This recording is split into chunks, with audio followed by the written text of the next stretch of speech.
My buddy Ed, stupid Ed, starts Evan Ingram, Zay Jones, Brock Purdy. Yeah. My team is so much better than that other guy's team. It is. Objectively, it's a better team. Okay. He had to start Brock Purdy. And then you're like, well, at least no one's starting Evan Ingram. Oh, wait, this guy did? Against me? 33 points? And I need Hopkins and Murray to go off tonight. Or, well, I have a better team and I'm going to lose. You understand? Like, it's a 2-week playoff at least, thank God, but still.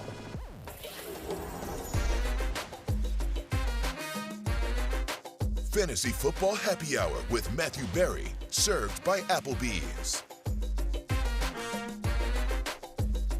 So that was yesterday. Heading into last night, I needed big games from Kyler Murray and DeAndre Hopkins. And you know what happened, Jay Croucher? What happened, Matthew Berry? I did not get big games from Kyler Murray or DeAndre Hopkins heading into the second week of my 2-week Dynasty League playoffs against my stupid friend Ed. I'm down 27. Shout out to Ed. Shout out to Ed. Ed was in. I was texting with another buddy of mine, my buddy Scott, and Ed's playing Scott in the semifinals of another league. He also, Scott has Kyler Murray in that league. Yeah.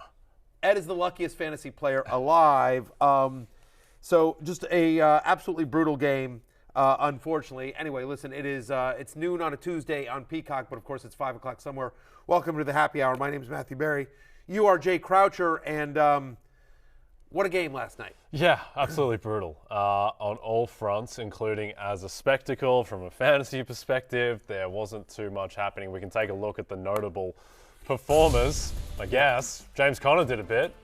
That was about it. James Conner was good. Ramondre Stevenson had a bad game. He gets hurt. Kyler Murray, of course, gets hurt as well. We'll talk about that as you see that Devontae Parker, all three of them obviously left with injuries. All three of them left with injuries early in the game. We'll talk about that in a second. But just other than James Conner, it was other than James Conner and honestly, the New England Patriots defense, it was a disappointing fantasy game all around. And so let's break that down. It's really frustrating if I'm being honest here. Yeah. What's really frustrating is not only, incredibly frustrating first round of my playoffs, obviously, with me having Hopkins and Murray and playing against a guy that stupidly started Evan Ingram and then it worked out for him, and Brock Purdy having a monster game, is that, I feel like I want to complain right in a big way. I want to do I typically rant, and, I'm super frustrated. But the truth of the matter is that it's very insignificant.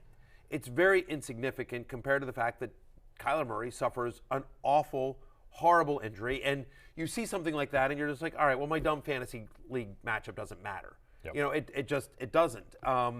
So awful injury. ESPN's Josh Weinfuss after the game tweeting, source said there is, quote, little doubt that it's torn, referring to Kyler Murray's ACL injury. Of course, here's the play. Third play of the game, he's scrambling to the right side and then just goes down, a non-contact injury. He knew immediately, and you see right there, the Patriots, they also knew immediately. Yeah. They're immediately waving to the sideline to get people out there. Just awful to see. We have not received official word on what the injury is. The suspicion is that it is a torn ACL, and he is done for the year, and honestly, probably will miss a significant amount of time next year as well. Yeah, I think so. And, obviously terrible news all around, and our thoughts go out to Kyler Murray in terms of the impact and Colt McCoy and Kyler Murray's family, his friends, his fans, everyone in the Arizona Cardinals, universe, and of course, all of us that have him on our fantasy teams, that root for him, that wish the best for him. Tough to see. Yeah, not anything obviously that you want to see, and we've had a lot of superstars go down between Kyler Murray, between Breece Hall, Javonte Williams earlier in the season. It's been a tough year, but it absolutely has. So, unfortunately, we do have to talk about the fantasy impact of this, and I would write off last night completely when it comes to the fantasy impact here. Colt McCoy's fine.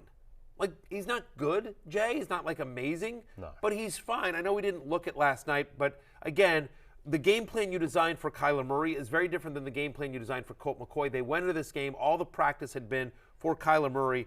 Colt McCoy probably threw 5 passes all week in practice. They were gearing up to play the Patriots on Monday Night Football, and so Cliff Kingsbury will now adjust his offense to tailor it more towards Colt McCoy. Yeah, and I think Colt McCoy has shown a level of competence, a baseline that means that guys like DeAndre Hopkins and Marquise Brown, they should be able to still produce production. As you can see, the 3 games this season with Colt McCoy. DeAndre Hopkins was 12.3 targets per game, 89.3 yards. Obviously, Marquise Brown wasn't there for all of those games. He had 8 targets in the one game. James Conner got 19 touches, averaging over 19 fantasy points. You see it all there on your screen. Trey McBride is up there. You know, he averaged 3 targets and 15 yards a game. But again, Zach Ertz was healthy for some of that. I think you could see an uptick in Trey McBride's usage because, again, like Colt McCoy doesn't have the strongest arm, and so he likes the middle of the field. When Rondell Moore comes back, I think you'll see him used quite a bit as well. And so for those of you that have Cardinals players on your team and you're heading into the fantasy playoffs and you're like, oh, what are we going to do without Kyler Murray? Are they as good without Kyler Murray? They're not. You know, Colt McCoy doesn't have the arm strength or the accuracy of Kyler Murray. Obviously doesn't have the rushing upside either, but I think he's going to be fine. Like, I don't think you know, I have Hopkins on a number of playoff teams, and he's going to be fine. He's still going to get a bunch of targets. He's still really good. Yeah, I think the takeaway there is that last night, DeAndre Hopkins, Marquise Brown, they had 19 targets between them. Now, they didn't connect on a lot of those targets, but I think that the workload will be there for those guys. Let's talk about the Patriots backfield. Ramondre Stevenson, another victim to injury last night. He leaves, tries to come back in. Don't know exactly what the prognosis is there. And then, just as we drew it up, it's the Pierre Strong show and the Kevin Harris show. Who do you prefer out of these 2 guys? Well, you know what? I guess I would say if I had to pick one, it's Pierre Strong, right? I mean, like, because felt like initially when Ramondre went down, and understand Damian Harris was inactive for this game. And so we'll see if he comes back next week. And we'll talk about him in a second. But Ramondre Stevenson goes down. Immediately they come back with Kevin Harris. But honestly, it felt like once they started, you know, okay, what are we doing, right? Okay, we've lost Ramondre for the game. He's not coming back. He came back for a second, then left again. Once they realized that, they went to more Pierre Strong. In the second half, Pierre Strong outsnapped Kevin Harris 18-9. Right, you know, we saw the big playability where he got 44 of his 70 rushing yards on that one run, that one big run. He does score the touchdown. Kevin Harris also gets the touchdown as well. So Kevin Harris, 6th-round pick from South Carolina in 2022, played just 9 snaps in the second half, had negative rushing yards. Pierre Strong, more of a pass-catching back. And so my expectation here is I think there's a chance we see Damian Harris this next week. There's also a chance Ramondre Stevenson's injury isn't that serious, and we see him. Patriots play the Raiders this week. Ramondre Stevenson is from Las Vegas. The game is in Las Vegas.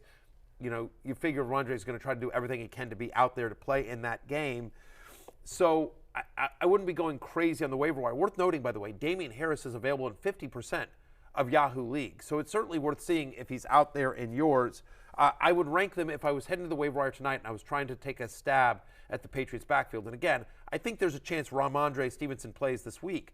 I would rank them Damian Harris, Pierre Strong, Kevin Harris. Yep. That's how I'd rank them and trying to go after them in the playoffs. Again, there's a chance that Damian Harris is back as well, and we know it'll be a committee. Yeah, as it tends to be. As it tends to be, England. especially if Stevenson is out. Not a committee in Arizona where No. James Conner last night plays 95% of offensive snaps. He has a huge game.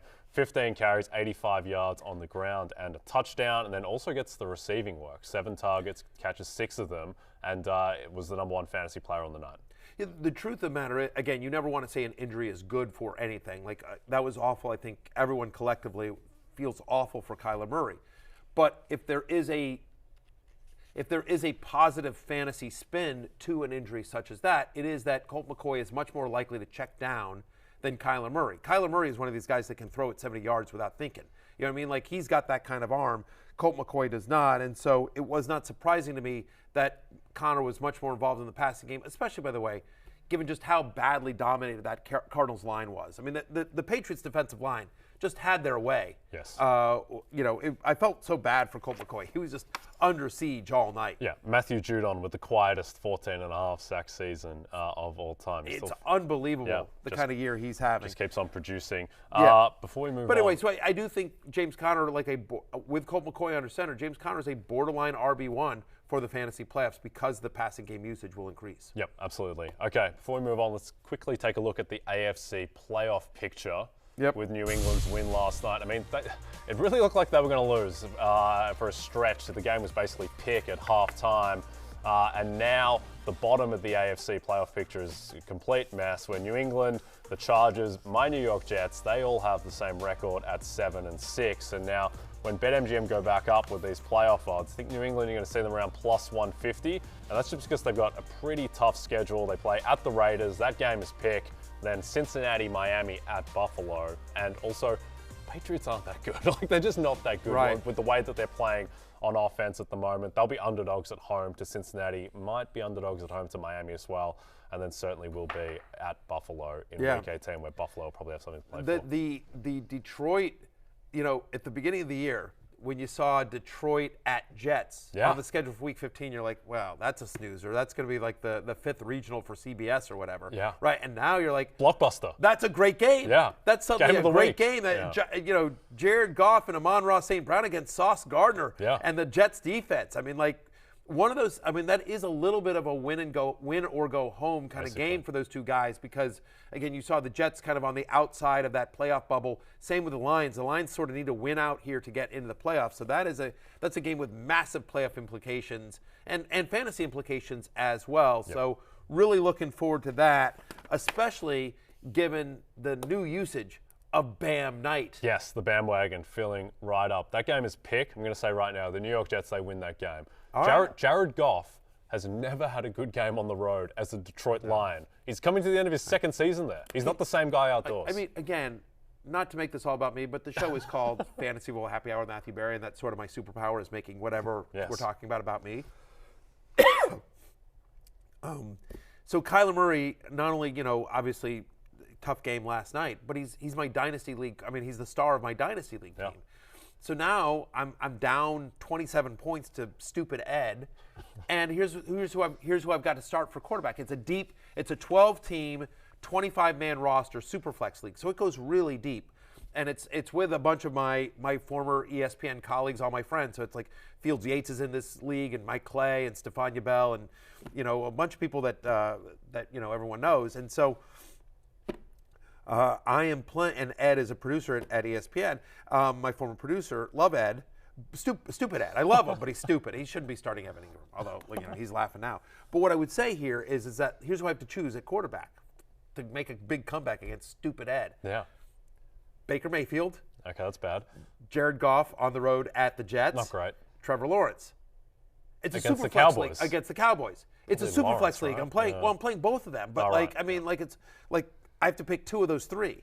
You can't play Baker. I don't think you can play Baker. Tutu Atwell. I know, but you're right, exactly. You want to go down with Tutu Atwell? Right. I mean, like Trevor Lawrence against the Cowboys and Jared Goff at the Jets. I love that you turn my Jets pick into commentary in your Dynasty League again. Yeah, but that's my secret sauce. That's okay. Speaking of your sauce, secret sauce Gardner. Sauce Gardner is a teammate to Bam Knight. I was trying to get us to running back waivers, Jay Croucher, because Bam Knight is the lead of our running back waivers. He shouldn't be. He is. He shouldn't be because we've been talking about him for a couple of weeks now. Yep. 10 out of 10 segue, 10 out of 10 performances from Bam Knight lately as well. He shouldn't be available in any league. And as we were talking about yesterday, like if you had, say you have both Saquon Barkley and Bam Knight, and for whatever reason you're so stacked at running back that you have to choose one of the New York running backs, I don't think it's crazy to go with Bam Knight this week. He's played that well, and he's got a favorable matchup against Detroit. Not only does he have a favorable matchup against Detroit, but look at his upcoming schedule. Lions, then the Jags, then Seattle. He's at Seattle.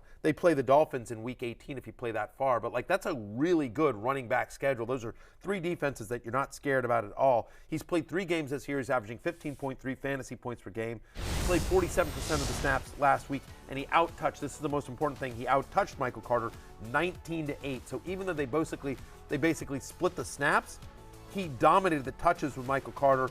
He's had 17 touches and 75 total yards, at least those minimums in all 3 games he's played. As you see it there on your screen, just how much better he was than Michael Carter in every category that we care about as well. He also got the touchdown here.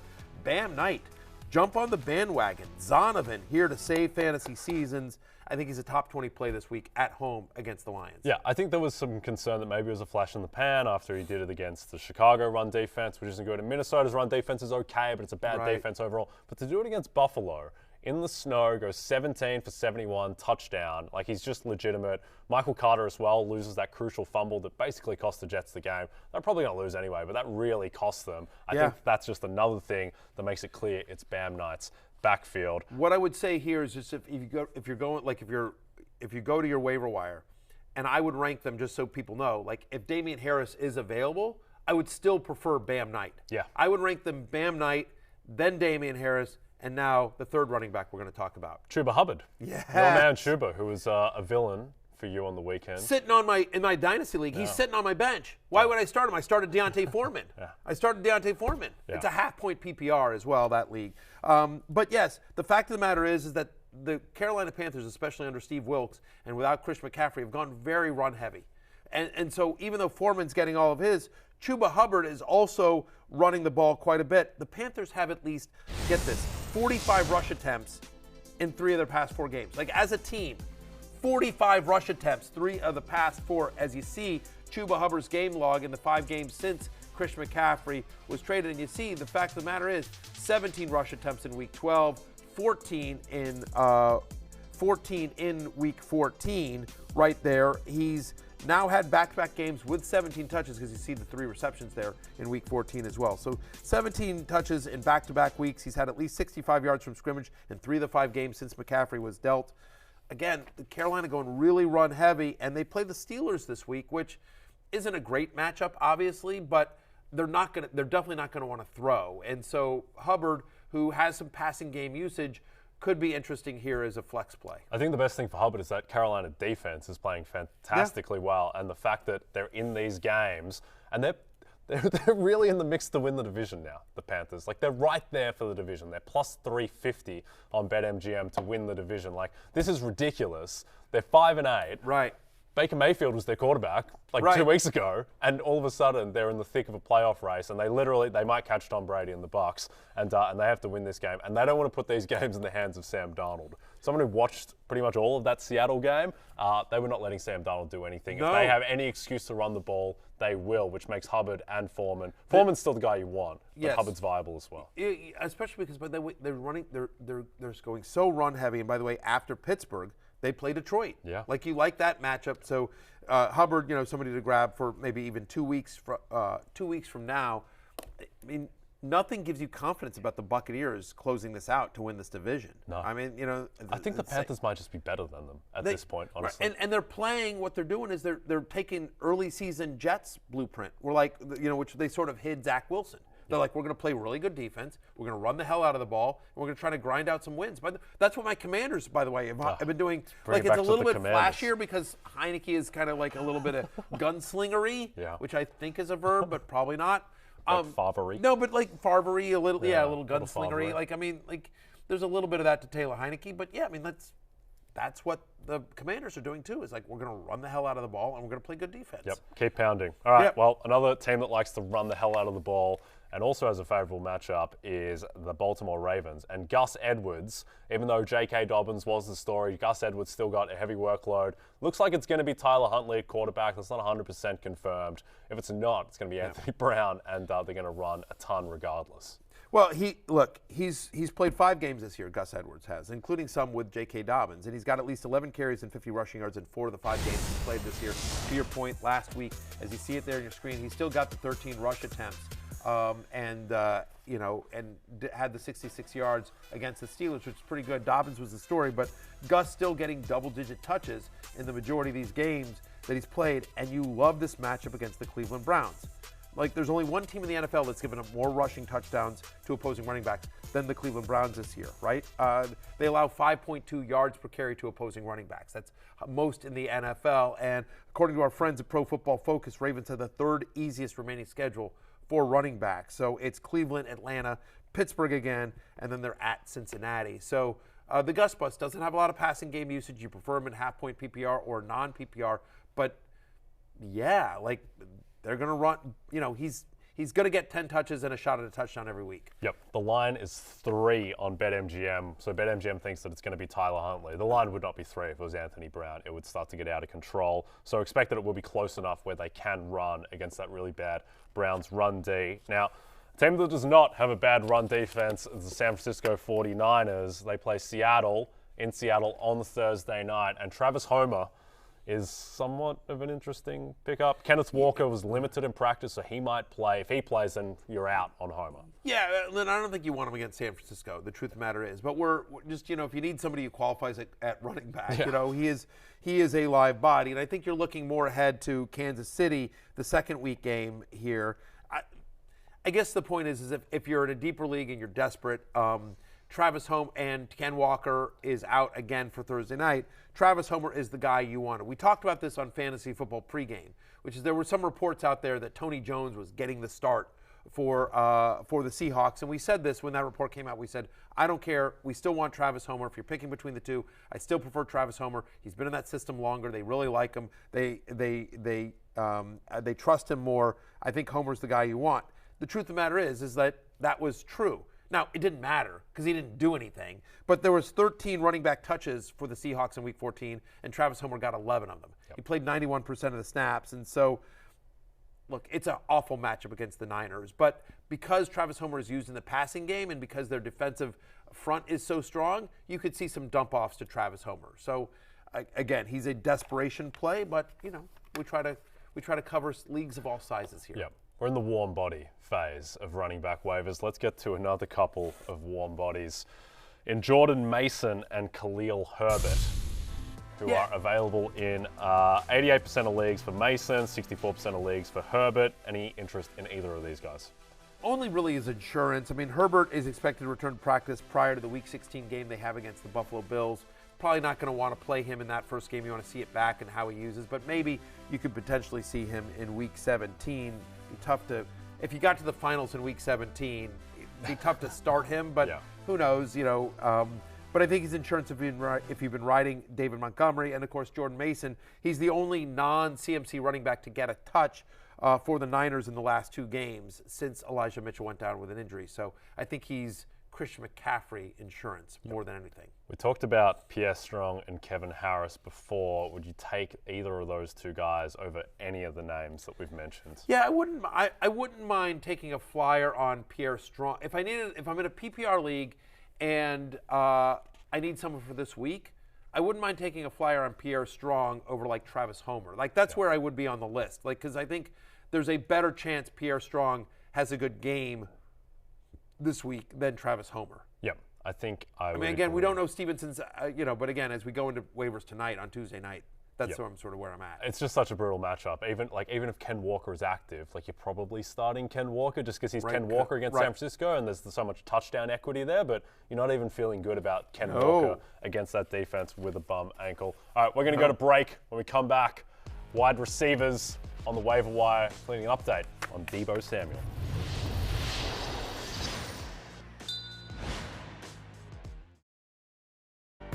For this week, yes, I actually would prefer Chark. Really good route rate, seeing a lot of deep targets.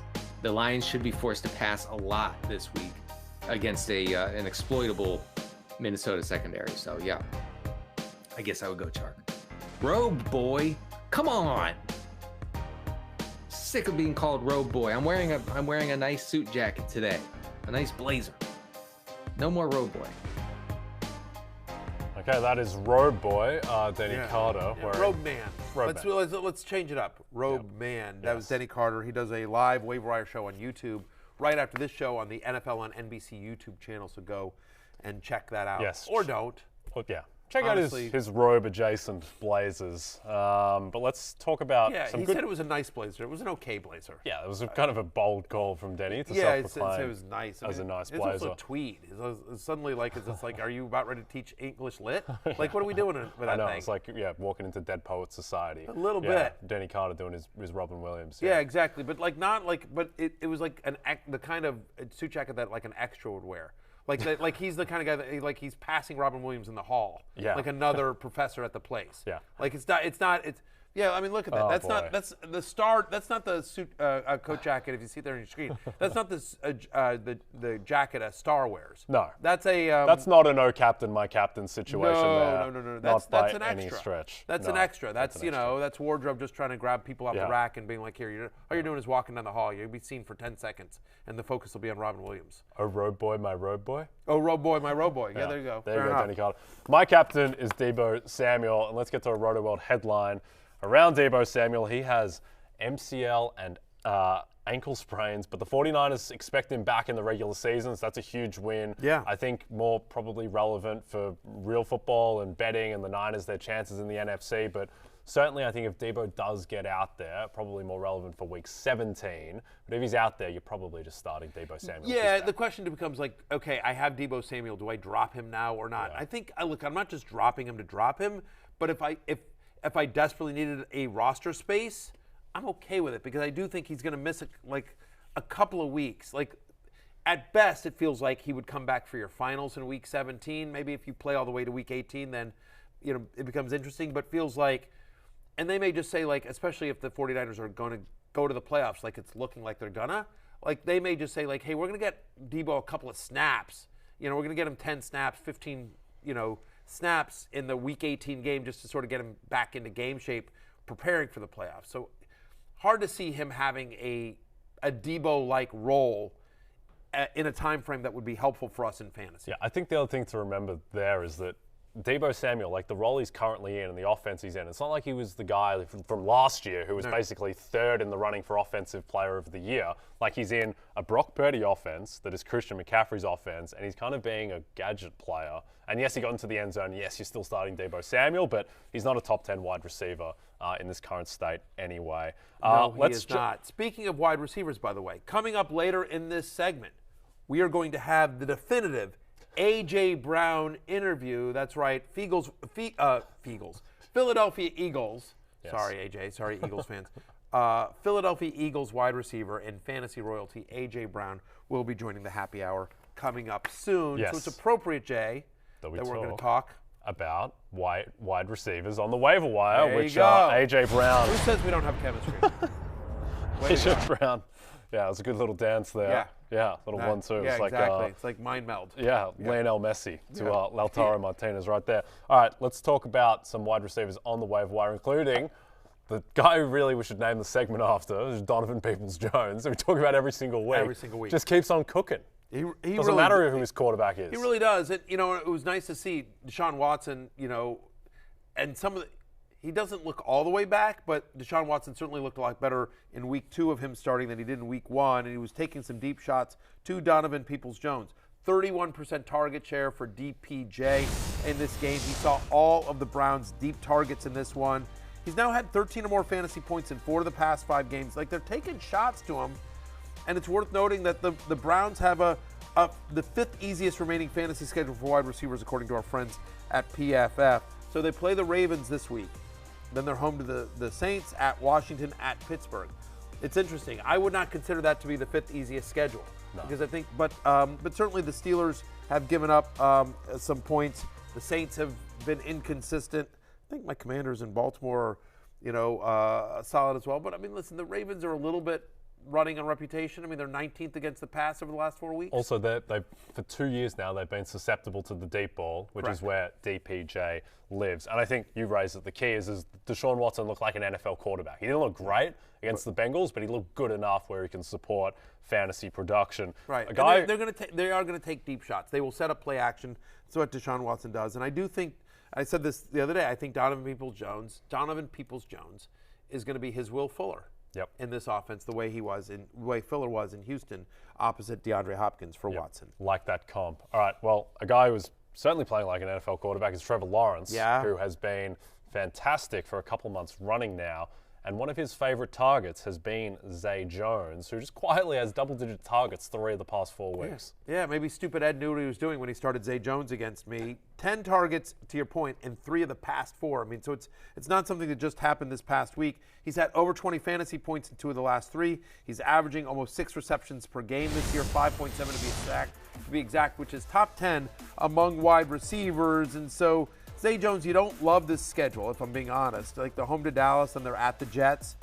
At Houston, you like that, and home to Tennessee in Week 18. But the fact is, Jacksonville's throwing. They're going to continue to throw, especially given their defense, and it's really a fairly narrow target tree. It's Christian Kirk and Zay Jones, and then, of course, this past week, stupid Evan Ingram. But, like, you know, for the generals, generally, it's just been those two guys. Yep, and I think that they will be throwing against the Cowboys. No doubt. Given that they are 4.5-point underdogs. Now, you mentioned that the Jags play the Jets in a couple weeks. This week, the Jets play the Detroit Lions. Correct. And DJ Chark, who's had a couple good weeks in a row. Former Jaguar. Yeah, former Jaguar. Yeah, so we continue exactly. the degrees of separation right. in the NFL. And DJ Chark goes up against the Jets. Now, look, I think that DJ Chark, you could start him and be okay with it, but Jared Goff, as we mentioned before, is not good outdoors, particularly as a Detroit Lion, and this is a very tough matchup for DJ Chark.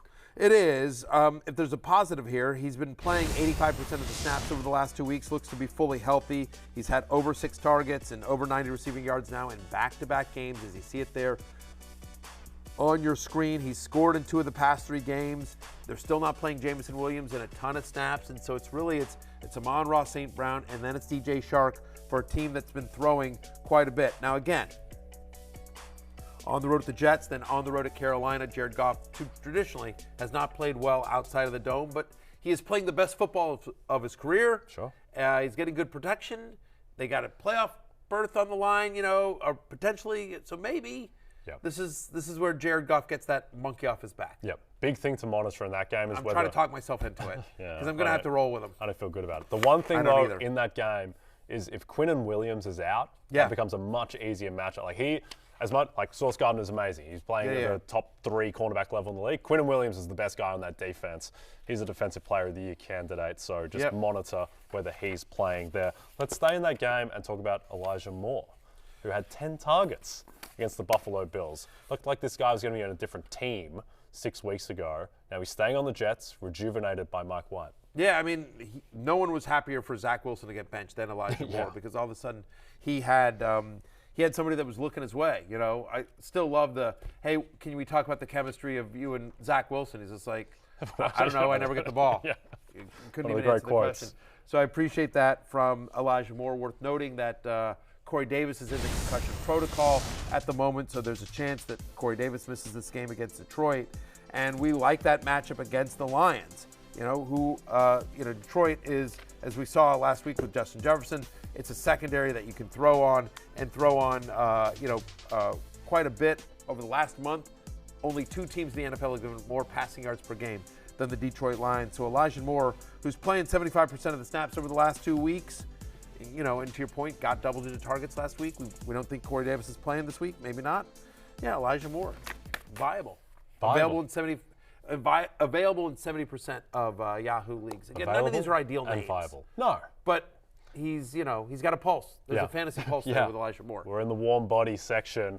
And what better team to symbolize the warm body section of waiver wire than the Houston Texans, who played the Kansas City Chiefs. They got a couple wide receivers of vague interest in Nico Collins and Chris Moore, who, like, if you don't really follow the NFL that closely and you just kind of tuned in and say, Chris Moore has 10 receptions for 124 yards. But that happens. It was crazy. Davis Mills and Jeff Driscoll both looking for him. Career highs for Chris Moore in targets, catches, and yards. He had a 46% target share. He's played 2 games in which he's had 70% of the snaps or more. And in those 2 games, he's averaging 18.5 fantasy points per game. Now, does Nico Collins come back? Does Brandon Cooks come back? I don't know. But if one of those 2 guys misses, and certainly we haven't heard anything positive health-wise about Brandon Cooks in a while, you'd expect it to be Chris Moore and Nico Collins. Nico Collins, who's rostered in more leagues out there. But in the past 4 games that Collins has played, again, he didn't play against the Cowboys, he's got 36 targets. I mean, he's averaging at least 7. He's had at least 7 in all 4. Double-digit fantasy points in 3 of the past 4. We do expect him to have to throw in this game. We've talked about how Kansas City gives up a ton of wide receiver points. Like, just gave up 3 touchdowns to Jerry Jeudy, who never scores touchdowns. Revived him. So Nico Collins and Chris Moore in that order become interesting this week, or viable this week. Yeah. and they will be Not throwing great. as 14-point dogs to Patrick Mahomes No doubt. and the Chiefs. The other thing there, too, we should quickly touch on is that Dameon Pierce looks like he's going to miss 1 to 2 weeks. So there's no real running back that you feel great about in Houston. I prefer, if I had to pick one, I would prefer Dare Ogunbowale over Rex Burkhead. Good for you going for the pronunciation. Thank you. I think You're you damn got right. it. I think you got it as well. I think I did as well, and I nailed it. And so, look, again, they're playing the Kansas City Chiefs, and while that's not a great matchup, if there's a positive to hang your hat on, it's the fact that the Chiefs are a bottom 12 run defense over the last month, and that Ogunbowale is a good pass catcher. And so even when they're in pass catch up mode, you could see some dump offs to Ogunbowale. Again, you don't feel great about this. No. He's in the warm body stage, but as opposed to the alternate stage of cold body. Yeah, I mean, but right. I mean, like he's he should be picked up in some leagues today. Yep, I think it probably benefits the 2 wide receivers we talked about more, just because they're less likely to be just, even in these games they were losing, they were running Dameon Pierce 22 times sometimes, so they're more likely to throw. Dare Ogunbowale does not demand the kind of touches that Dameon Pierce does. No, he does not. All right, let's go deeper into the warm body phase. Let's talk about some more wide receiver waiver targets. Headlined by another guy who often features on this full screen, doesn't usually get the full isolated treatment, and that's Richie James. Well, as you see, he's scored in 3 of the last 4. It's so ridiculous, you know what I mean?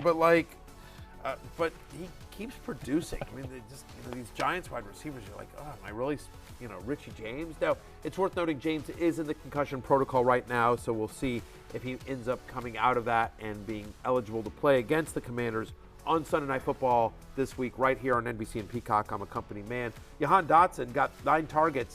He's finally back. He was kind of a flash at the beginning of the year. He got hurt. He was out for a little while. They were going run heavy for a little bit, but 9 targets last week. He scores the big play against the Giants. And the last time we saw the Commanders, they play them again. I'm bringing up Tutu Atwell just because to mention that he's gotten 14 targets in the last 2 games. 6 carries as well. So, they're trying to find different ways to use Tutu Atwell, but him or Ben Skowronek or, Van Jefferson just doesn't seem like you want any of these, Rams pass catchers on the road at Green Bay for Monday Night Football this week.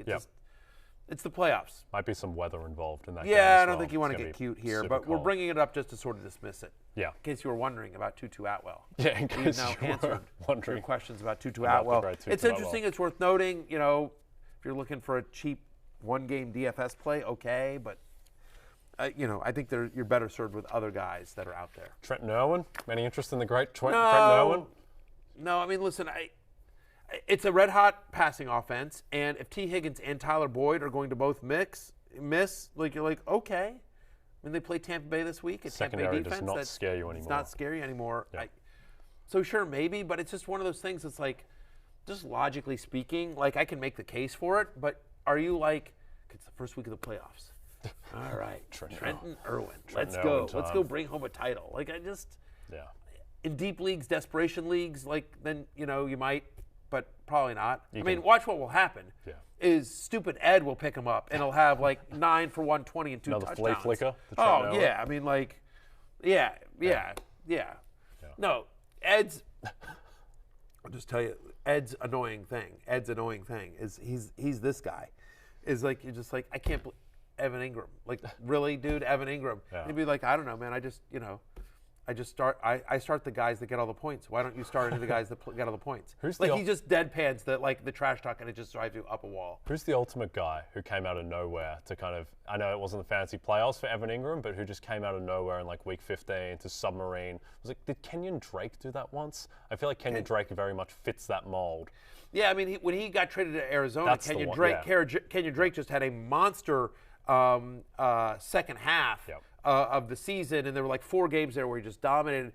Cam Akers' rookie year, week 14, he'd done nothing, and then week 14, I think, against Arizona, just had a monster game. Yep. And I know that because he knocked me out of the War Room playoffs over at ESPN. I was so bitter about that. Once again, had the better team, but just one guy has one random huge game and it goes against me. I did. Ask anyone. Ask Damien. Damien will tell you. I'm getting in my ear. Sure you did. Pete. Screw you, Pete. Yes, I did. And screw any of you that doubt me. Yeah, screw All me. right. All right. When we come back, the definitive A.J. Brown interview. We break it down. We talk to him. We're going to get some fantasy insight from the great A.J. Brown when we return.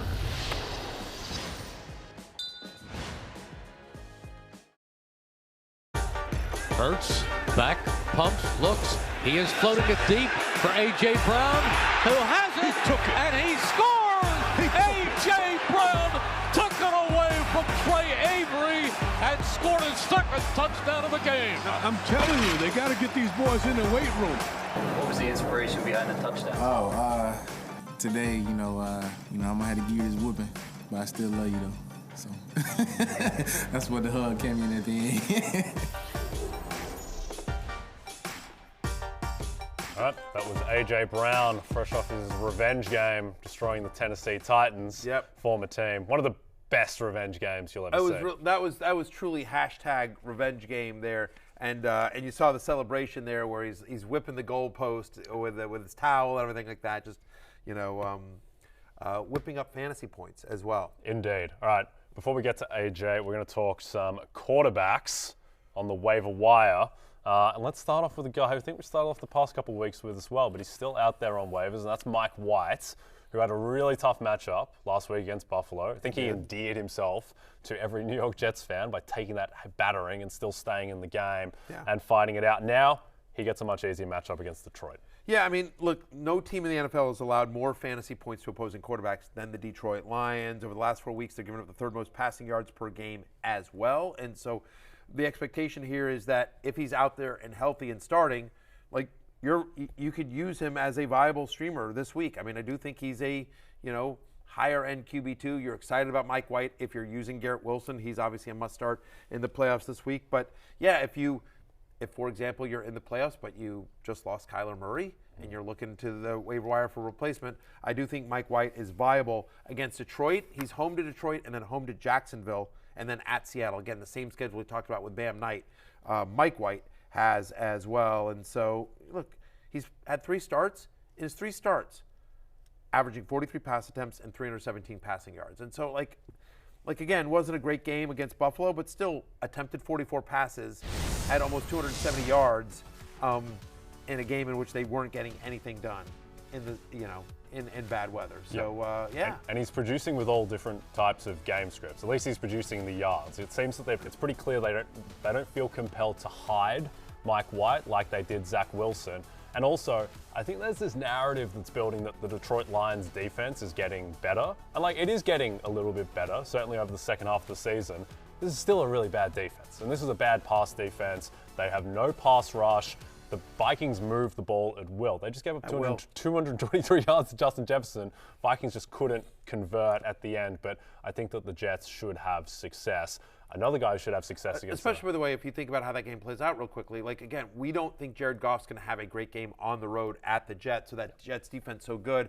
Do they get the ball in short, in good field position, short field for Mike White as well. So, yeah, I mean, very viable streamer this week. Don't give Mike White a short field. Don't give it to him. He will punish you. If there's only 2 rules ever, right? Don't give Mike White a short field. Yeah. Don't put baby in a corner. Yeah. Right. That's it. Yeah. That's it. Those are the only 2 rules. Don't talk about Fight Club. All right. Oh, yeah, that's the 3rd rule. Yeah. Brock Purdy, who is dealing with an oblique injury, but doesn't seem like an issue. Looks like he will play, and he's going to play against the Seattle pass defense, who cannot stop anyone at the moment. So, despite missing Deebo Samuel, you still like the matchup just because of Seattle. You do like the matchup, and Brock Purdy looked good enough. I mean, made some real throws. Also, got lucky with some blown coverages and that kind of stuff. But still, whatever. We're in sort of desperation mode here. And the fact of the matter is that last 2 weeks he's averaging 18 fantasy points per game. You mentioned the matchup with the Seahawks. Seattle allowing 410 offensive yards per game. Their defense since week 10.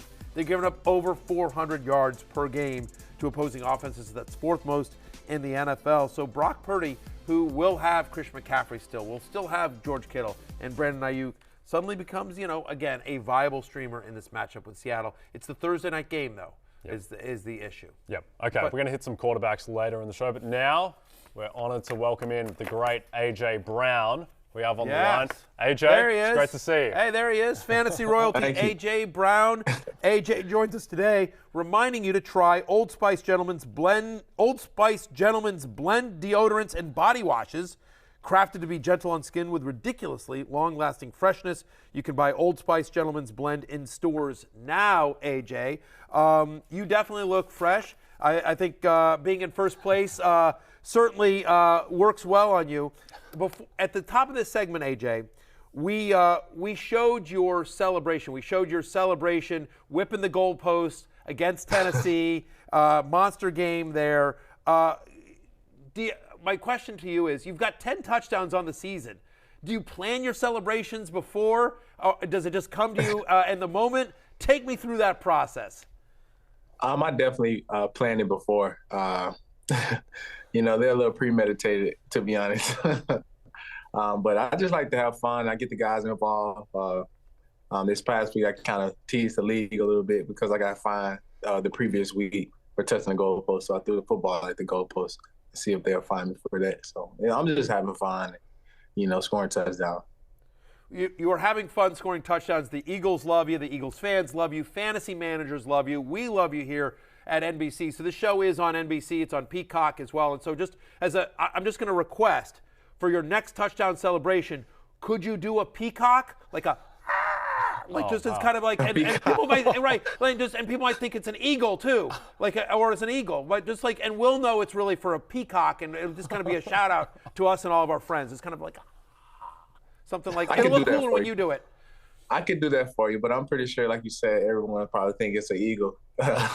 Yeah, but I can do that. AJ, but we'll know the truth, and that'll be great. That everyone wins in that situation. Yeah, everyone wins. Everyone wins. All right, there, we like that. AJ, I'm so sorry you had to see whatever the hell that was. I'm not sure. That was not a peacock, but anyway, let's talk about. I want to talk about Miles Sanders for a second, because in the summer he told everyone to not draft him in fantasy. Now, Miles Sanders is having a great football season. He's not having a great season as a fantasy football analyst, because everyone should have drafted him. He's had a great year, but I'm just wondering, AJ, how often do you get fans asking you about fantasy football? All the time. Earlier this year, I got injured, and I had like 7 yards, and they were tough on me. They were so tough. But for the most part, it's been high praises all year. I try to tune out the fantasy owners a little bit, but most importantly, I do appreciate them when I see like some positive notes, and there are some negative notes, but that comes with fantasy football. Well, it does, and just so you know, I mean, with all due respect, part of the reasons they care so much is because you are so good. It's hard to sometimes take it as a compliment, but the fact of the matter is listen, no one's yelling at Colt McCoy for last night, right? Because no one has Colt McCoy on their team. But you're a high draft pick every single year, AJ. So that's why, fantasy managers get involved. We always say never tweet at players, so we don't condone that. Do you play? Have you ever played fantasy football? Do any of your family members do? Do they talk to you? Hey, I'm going to draft you. Anything like that? Yeah, I played last year, and I have a lot of family that plays fantasy football, and I had to tell them sometimes, like, listen, I don't control where Jalen throws the ball. I just try to do what I can do when I get the ball. So sometimes it just works like that. Sometimes I get the ball a lot. Sometimes I don't, and that's just how it goes. So you said you played fantasy football last year. Did you have A.J. Brown on your fantasy team last year? Of course. I had to trade for myself. I had to trade Travis Kelce. I'm sorry, Travis. I love you. But I had to get myself. Wait, so did you have to trade Travis Kelce to get yourself, or did you trade to Travis Kelce? Were you in a league with Travis? No, I traded Travis Kelce. I was my teammate. I was in a league with my teammates. And they picked me first, and I had to trade Travis Kelce, like I said. So my apologies, Travis. I love you. That's all right. That's all right. Listen. By the way, who was the teammate that drafted you? That's not cool. Ben Jones. Jones when I was in Tennessee. Ben. Yeah. Ben.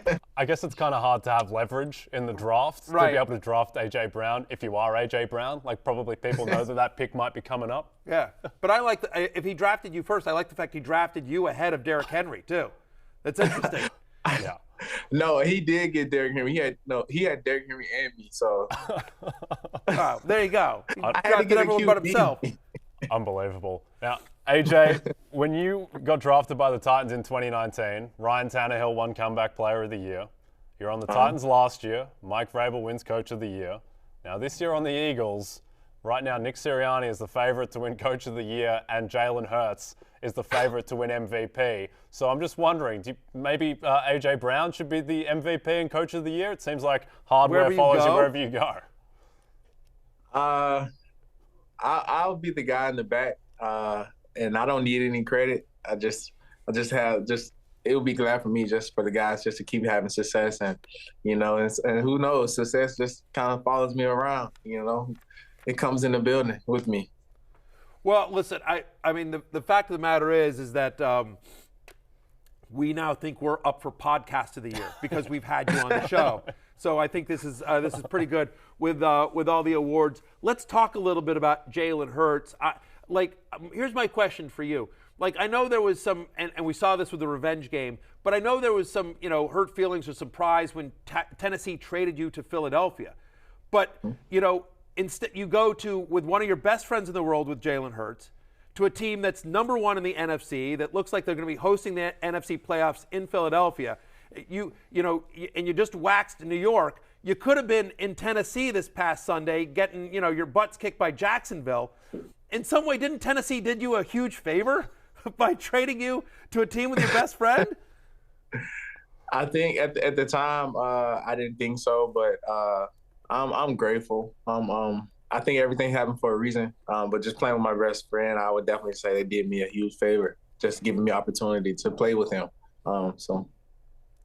Let's talk about the relationship a little bit because so much was made of your friendship off the field. So talk to me about the relationship that you have with Jalen and that connection, and feels like it's getting stronger every single week. Jalen is the godfather to my daughter. So that tells you a lot about our relationship. It's bigger than football. But most definitely the relationship off the field definitely helps the relationship on the field because how close we are and we can hold each other accountable. And so that's how we are. And we talk daily, even after we leave the building, after we spend so many hours together every day, we still get on the phone and we talk. And we talk about work, talk about life, and, most importantly, make sure that we're okay, so. Which is amazing. And by the way, I got to admit this, I'm a Commanders fan, and that drives me crazy that we're gonna have to face you guys for the next decade. You guys are gonna just be torturing us for the next decade. They have a good defense, though. They do have a good defense. They do have a good. I appreciate it. Hey, real quickly, who do you think wins? Giants, Commanders this Sunday night. I think that's a toss. That's like a coin flip. I go Commanders. Fair enough. Yeah. Fair enough. We appreciate that. We'll see how that plays out. Both teams are chasing the Eagles here. Real quickly, we want to ask you, so because you are such a popular fantasy player that teams draft, there's a lot of fantasy football teams out there that draft you and then name their team after you. You've inspired a lot of fantasy football team names here. So we thought we would run some of them by you and get a thumbs up or a thumbs down if any of these are actually A.J. Brown approved. Okay. All right. Brownie points. Thumb down.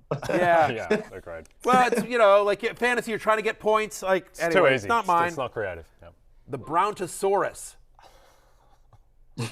Thumb down. All right, thumbs down. Downtown A.J. Brown. Thumbs up. All right, there we go. There we go. What can Brown do for you? Thumbs up. And then, inspired by a holiday special, an A.J. Brown Christmas. Thumbs up. There you go. Happy holidays. Happy holidays there. One last question for you, A.J. Before we let you go. Of all the corners you've faced out there, who do you respect the most? Who, when you line up against them, you're like, okay, I know I'm in for a battle. To be honest, I respect all of them the same. You know, I don't put no one above no one. And my mindset when I get on the field is to try to make the DB quit. You know, make him have a long day at his job. You know, make him think about this and we going back to the huddle. But I try to respect all of them because any given Sunday you can get humbled. So I treat everyone the same. Okay, that's awesome. That's a politician for you right there. There you go, AJ. Right. Thank you, AJ. Thank you so much for coming on. Loved all of your answers. Cheers. Yeah, and best of luck the rest of the season to you and the Eagles. Thank you so much. Happy holidays. All right, happy holidays, AJ. We'll be back right after this. Thank you, Old Spice. All right, we're up against it because the definitive A.J. Brown interview took a little long. Evan Ingram and Chiggy Okonkwo are your tight ends that you want on waivers. We'll see you tomorrow. Peace out. Hey, it's Matthew Berry from NBC Sports and RotoWorld.com. Just want to thank you so much for watching what you just watched, or at least being too lazy to click out of it after the autoplay just kept it going. So either way, thank you so much for just letting it scroll by your screen. And now I'd like to ask you respectfully, okay? Respectfully, please subscribe to the NFL on NBC YouTube channel for the latest NFL news, fantasy headlines from RotoWorld, and betting analysis from NBC Sports Edge.